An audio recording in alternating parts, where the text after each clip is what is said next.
Welcome to the Deep Dive. Today, we're taking you guys with us With us. on a journey to Japan Ooh, Japan. to explore the Japanese language. Oh, very cool. We're going to unlock some of its secrets using some insights that we got from a language learning website called Lingualid.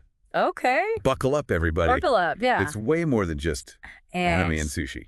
I'm excited to dive in. Japanese often gets a reputation for being difficult. Yeah. But it's also incredibly beautiful and complex. It's a language that truly rewards those who take the time to understand it. I'm ready to be rewarded. Lingualid calls Japanese a language isolate. Okay. What does that even mean? It's a bit like a linguistic puzzle. A language isolate means linguists haven't definitively connected it to any other language families. Okay. Think of it like a unique species with no close relatives. It makes you wonder, where did it come from? So are we talking about some ancient civilization lost to time? Well, not quite a lost civilization, but there are some compelling theories. Yeah. Some scholars believe it originated with the Yayoi people who migrated from the Korean peninsula. Oh, wow. Others argue it's connected to the indigenous Jomon people. So there's still debate. That means there's still so much to discover about Japanese. Exactly. It adds to the mystique. And it highlights the ongoing evolution of languages. Okay. Now let's move on to another fascinating aspect of Japanese. Its writing system. Right. 3 scripts, kanji, hiragana, and katakana, all working together. Whoa.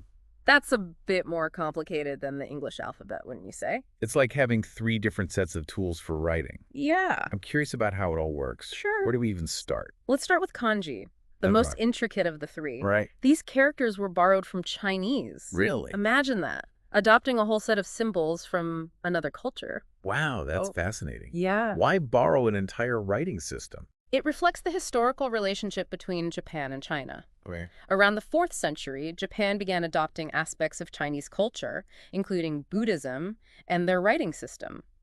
They adapted these characters to represent Japanese words. So kanji is like the foundation of Japanese writing. You could say that. It's used for nouns, verbs, adjectives, the basic building blocks. Right. However, there are over 50,000 kanji characters. 50,000? Though only about 2,136 are needed for basic literacy. Okay. 2,136 characters. Whoa, okay. That's still a lot to learn. It is. How do they keep it all straight? Yeah, how do they? That's where hiragana and katakana come in. Okay. These are syllabic scripts. Okay. Think of them like the characters we use in English, but each one represents a syllable.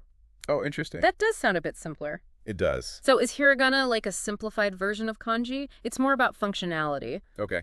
Hiragana developed around the Heian period Yeah. and is used for grammatical elements and native Japanese words. It's like the glue that holds sentences together, while kanji provides the core meaning. Okay, so hiragana connects everything. Mm-hmm.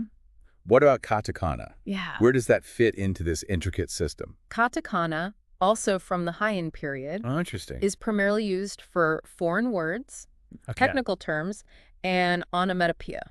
So basically any word that didn't originate in Japanese. Yeah. You could say it's the script that adds flair and brings in new sounds and concepts. So it's like a linguistic bridge to the outside world. Exactly. Like that. Think of it this way. 3 scripts, Okay. each with its own purpose, Right. all coming together to create a beautifully expressive system. Wow. It's like an orchestra, each instrument playing its part to create a harmonious whole. Okay, I'm starting to see the beauty in this complexity. But let's not forget about the different dialects mentioned in Lingualid. Yeah, those are important. It's like Japan has a linguistic quilt, Okay. with each region adding its own unique pattern. That's a fantastic way to put it. Is it? While standard Japanese, based on the Tokyo dialect, is widely spoken, there's a whole world of regional dialects. Oh, wow. These offer a glimpse into the country's incredible cultural diversity. So what are some of these dialects? Sure. Are they wildly different from each other? Take the Kansai dialect spoken around Osaka. Oh, yeah. It's often used in comedy for its humorous tone. Oh, interesting. Then there's the Tushoku dialect, known for its unique pronunciation. Okay. It can be difficult even for native Japanese speakers from other areas to understand. Oh. And let's not forget the Okinawa dialect, Yeah. which has influences from the Ryukyuan languages spoken on the Ryukyu Islands. That's crazy. It's amazing how these dialects have been shaped by geography and history. Yeah. Are they in danger of disappearing with the rise of Standard Japanese? It's a valid concern, right? It's a concern. Okay. Mass media and education promoting Standard Japanese does have an impact. However, there's a growing movement to preserve these dialects as part of Japan's cultural heritage. That's great to hear. It is. It would be a shame to lose these unique forms of expression. Totally. So I've covered the language isolate status, Uh-huh. the intricate writing system, Yeah. and the fascinating world of dialects. We've only just begun to scratch the surface. We have. There's so much more to uncover about the sounds and structure of the language. Oh, I'm ready to dive even deeper. Awesome. But before we do, Yeah. I have to ask, Yeah. is it really as hard to pronounce as it seems? Oh. I mean, I can barely order sushi without feeling self-conscious. There's a common misconception that Japanese pronunciation is incredibly difficult. Oh, good. But it's actually quite straightforward compared to languages like English. Really? Yeah. Tell me more. Okay. I need some reassurance here. For starters, Japanese has a very simple vowel system Okay. with only 5 distinct vowels. Yeah, A, E, I, O, and U. I can do that. And unlike English, these vowels are consistent. 5 vowels? I can manage that. You got it.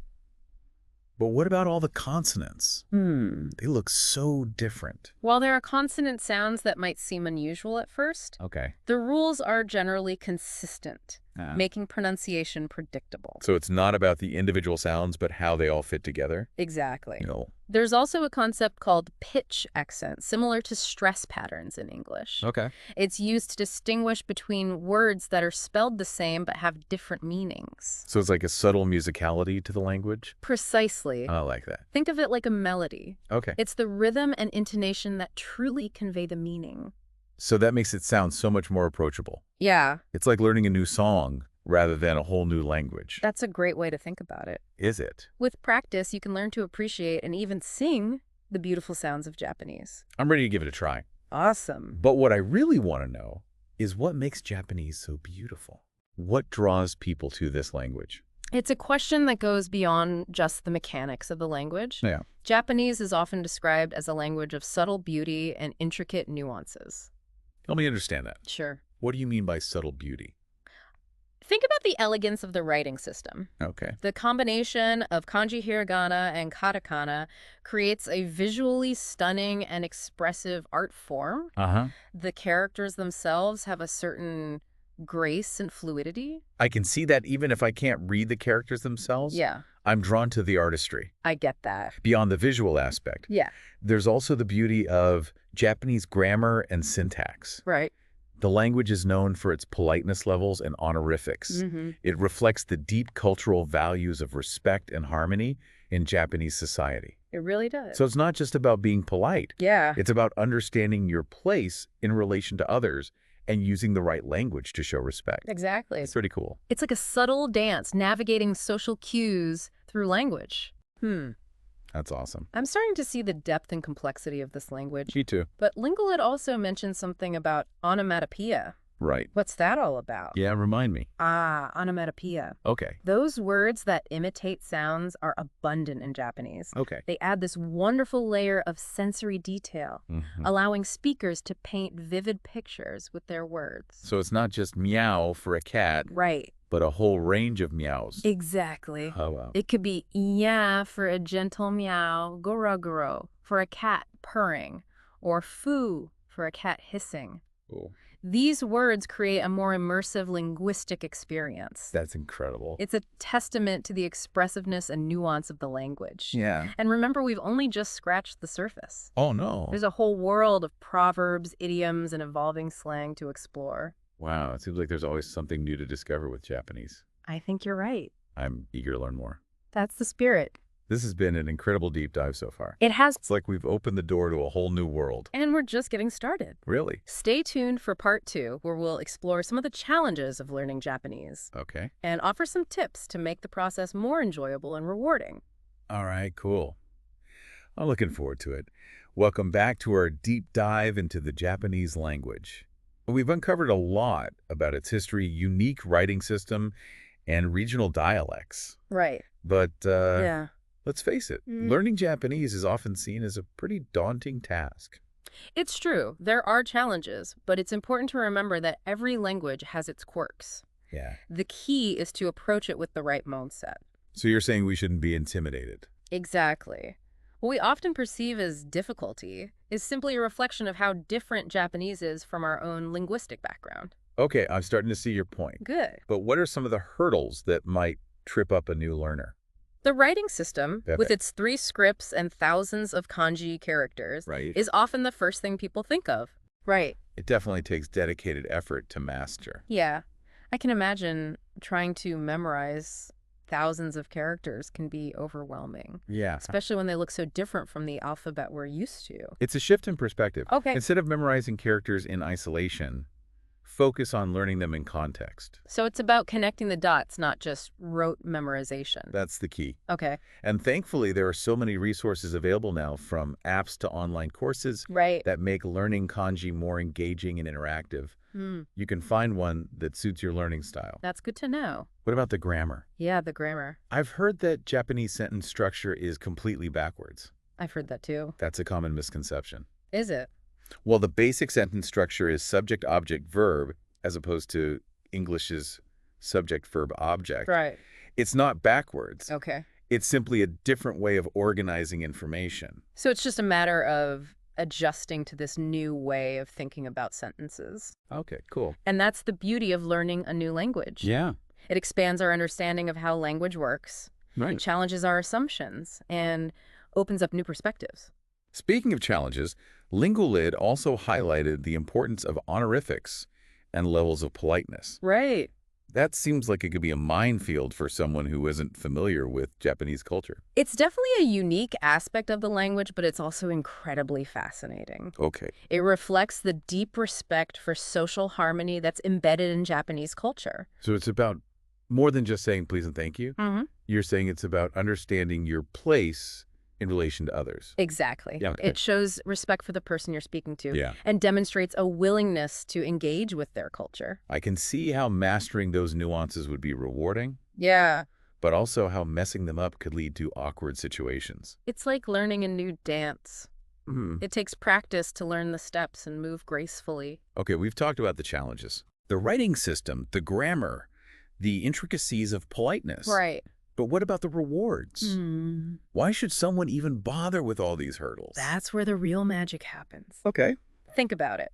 You can connect with over 128 million native speakers. Oh, wow. Immerse yourself in a wealth of literature, Right. film, and music, Okay. and gain a deeper understanding of a culture that has captured the world's imagination. So it's like unlocking a door to a whole new world of experiences. Exactly. That's pretty cool. And beyond the cultural immersion, Yeah. learning Japanese has cognitive benefits too. really? Studies have shown it can improve memory, problem-solving abilities, and even multitasking skills. So it's not just about learning a language, it's about expanding your mind. Precisely. Hmm. It could even lead you down unexpected career paths or open up opportunities for travel and adventure. Wow. Who knows where your journey with Japanese will take you? I'm definitely feeling inspired. But for those listening who are ready to embark on their own Japanese language adventure, Yeah. where should they start? Start with your why. Okay. What motivates you? Yeah. Is it a love of anime, a desire to travel to Japan, or simply a fascination with the language itself? So identify that spark, Mm-hmm. that passion that drives you. Yeah. What's next? Next, explore different resources that fit your learning style and goals. All right. Don't be afraid to experiment until you find what clicks for you. Okay. There are countless options, from textbooks and language exchange apps to online courses and immersive programs. It seems like the key is to find what works best for you. Ah, There's no one-size-fits-all approach to language learning. you got it. All right. And remember to embrace those mistakes. Oh, yeah. They're an integral part of the process. Right. Don't let the fear of imperfection hold you back from speaking and practicing. That's great advice. It's about progress, not perfection. What other words of wisdom do you have for our listeners who are starting their Japanese journey? Be patient with yourself. Okay. It's a marathon, not a sprint. Right. Celebrate your progress along the way, and most importantly, enjoy the journey. This deep dive has been so insightful. It has been. It's amazing how much we've learned about the Japanese language, its structure, its challenges, and the incredible rewards that come with learning it. We've only just scratched the surface. We have. The beauty of language exploration is that it's a never-ending journey of discovery. I can't wait to see where it takes us next. Me too. For our listeners, Yeah. stay tuned for part 3, where we'll delve into the cultural nuances of the Japanese language Right. and explore how it reflects the values and traditions of Japanese society. Get ready for a fascinating glimpse into the heart of Japanese culture. Welcome back Yeah. to the Deep Dive. We've been on quite a journey We have. exploring this intricate world of the Japanese language, Yeah. from its mysterious origins to its complex writing system, Mhm. and fascinating regional dialects. Right. We've covered a lot of ground. Oh, what? And now we get to explore Yeah. what truly sets Japanese apart. The cultural tapestry, The cultural tapestry. woven into the very fabric of the language. I'm excited to get into this. Me too. Lingualid mentioned Yeah. a sophisticated system of politeness Right. that goes way beyond just saying please and thank you. More than that. Can you unpack that a bit for us? In Japanese, politeness isn't just about good manners. Right. It's a system of honorifics and speech levels. Hmm. They reflect social status, age, and the relationship between the speaker and listener. So it's like choosing the right tool for the job. Yeah.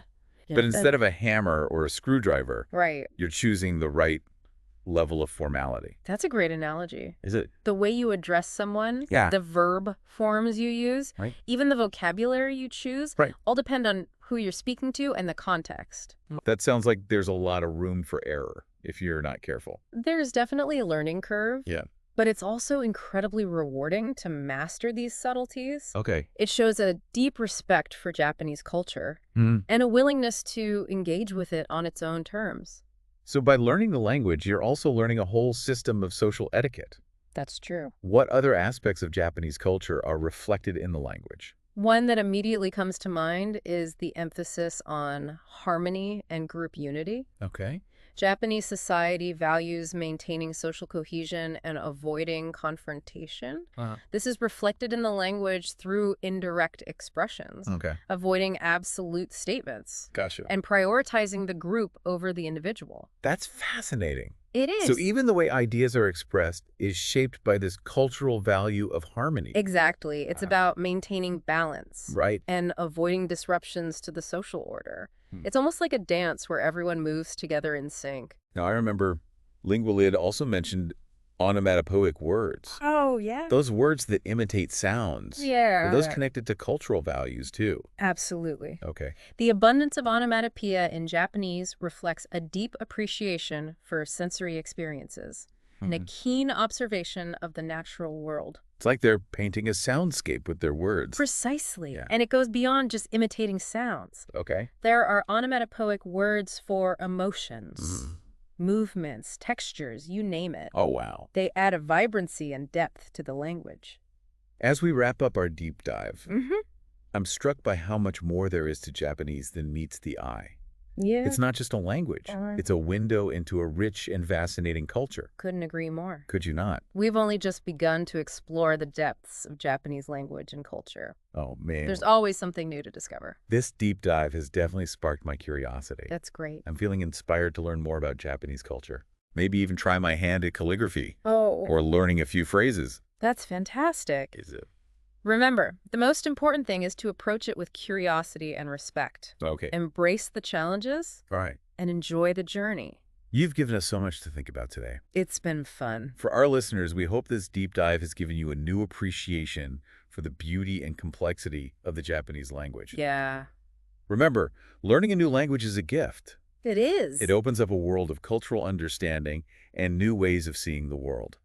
So what are you waiting for? Yeah, what are we waiting for? Take the plunge and dive into the world of Japanese language and culture. Yeah. You might be surprised by what you discover. Until next time, happy diving.